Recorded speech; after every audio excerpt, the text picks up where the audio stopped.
आपण ସମସ୍ତଙ୍କୁ ସ୍ୱାଗତ କରୁଛି ଲର୍ନ ଇନ୍ 5 ଲାଇନ୍ସ ଚ୍ୟାନେଲକୁ। ଏହି ଚ୍ୟାନେଲରେ ଆମେ 5 ଧାଡ଼ିରେ ଜାଣିବା ମହାପୁରୁଷଙ୍କ ଜୀବନୀ ବିଷୟରେ।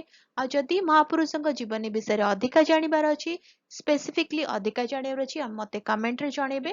ତାଙ୍କ ବିଷୟରେ ଆମେ ଲମ୍ବା ଭିଡ଼ିଓ ଆଣିବା ଆଉ ସେ ଲମ୍ବା video Odia Pathshala for you ଚ୍ୟାନେଲରେ ପବ୍ଲିଶ ହବ।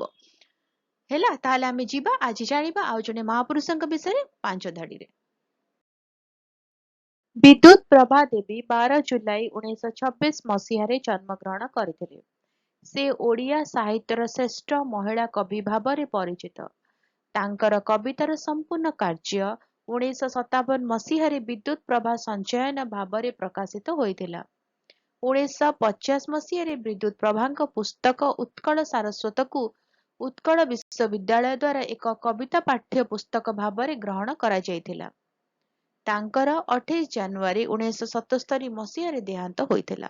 ରହୁଛି, ଦେଖା ହେବା ଆଗାମୀ ଭିଡ଼ିଓରେ। ନମସ୍କାର।